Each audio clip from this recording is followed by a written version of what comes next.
কাম করতে দেবেন আসে না আদর করতেছেন না বড় জনকে। তো এই হলো অবস্থা দুনিয়া। তো আপনি এসেছেন, উঠেছেন, নামাজ পড়তে শুয়েছেন, জানাজা না হলে হয়তো অনেকে ঘুম থেকে আমি পরে উঠতেন। তো কষ্ট করে এসেছেন, সেজন্য আমি আপনাদের প্রতি আবার কৃতজ্ঞতা প্রকাশ করছি। আল্লাহ পাকের কাছে এটার কৃতজ্ঞতা প্রকাশ করছি। আর কয়েকটি দিন যদি উনি থাকতেন, এই 5-6টা দিন পর পূজা শেষ হয়ে গেলে যদি উনি চলে যেতেন, আজকের দিনে যাওয়াতে যে সবটুকু ফেজরটা সেটুকু পেতে পেলেন না। আল্লাহ পাক বলেছেন রোজার মন্দিরকে কবিরা মাফ করবেন, সেটা হয় না। আর যদি এই সময় যদি মারা যান কেউ, সে কিন্তু আল্লাহর কাছে অনেক মর্যাদা পান।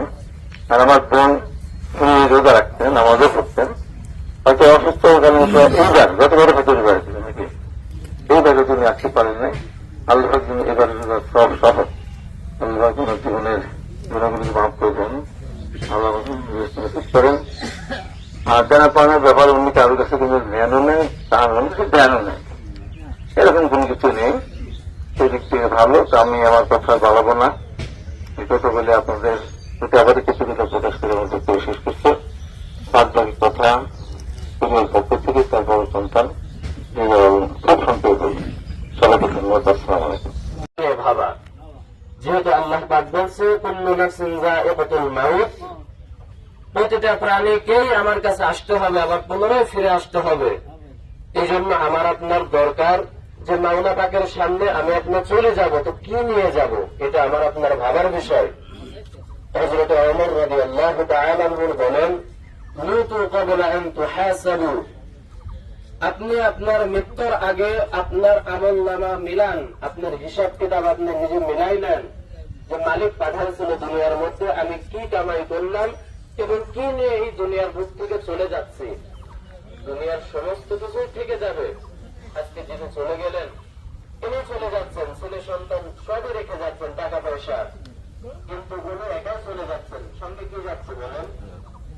তাহলে তো ভাই আল্লাহ পাকের কথাই সত্য, যে বান্দা আমি পাঠিয়েছিলাম নিরীহ ভাবে, আমার কাছে আসতেও হবে নিরীহ ভাবে, সঙ্গে থাকবে শুধু আমল নামা। যদি আমি আমল নামা ধরতে পারি, এটাই আমার আপনার কাজে আসবে। এটা ব্যতীত দুনিয়ার কোন জিনিস আমার আপনার কাজে আসবে না। চলুন আমরা দুনিয়া বাদ দিয়ে আখেরাতকে করি, আখেরাতকে করি। এবং দেখেন আমাদের মাঝখানে মারা মধ্যে একটু মহিলা মানুষ, আমাদের আম্মা আম্মা যান আল্লাহ কোরআনের মধ্যে মায়েদের কথা সম্মান করে জানেন। হযরত মুসা আলাইহিস সালামকে বলতে আপনার জান্নাতে সুন্দর হবে এবং বসাই আলাইহিস সালাম বলতে কি তো দেখে যে বসাই সারাদিন কাজে সন্ধ্যাবেলা যখন বাড়িতে যায়, যাওয়ার পরে উনি ওনার দুঃখ মাকে নিজ হাতে গোস্ত রান্না করে পিঠের সাথে পেট লাগায় রুটি দিয়ে পান খাওয়াচ্ছে।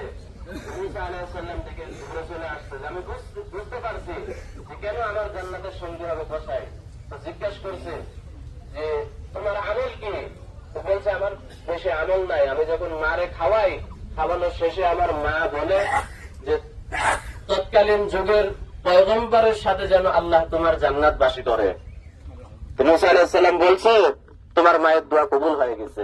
দেখছেন মায়ের দোয়া, এটা অনেক বড় দামি জিনিস। আমাদের 4টা মাযহাবের ইমাম শাফিঈ রাহমাতুল্লাহি আলাইহি এবং এটা আমার মনে হয় সবারই করা উচিত, কারণ আমরা অনেকেই অনেক রকমভাবে ঈদে উদযাপন করি। আর এই যে ছোট ছোট পথের বাচ্চাগুলো, এরা কিছু খেতে পায় না, কাপড় চোপড় পায় না, এই যে উদ্যোগটা নিয়েছে, আজকে ওরা নতুন কাপড় পাবে, নতুন ঈদের দিন অন্তত নতুন কাপড় পেয়ে ওরা নতুন আনন্দ সহকারে ঈদ উদযাপন করতে পারবে। এটা সত্যিই খুব প্রশংসনীয় জিনিস। আমার মনে হয় যে হ্যাঁ, সবাই এগিয়ে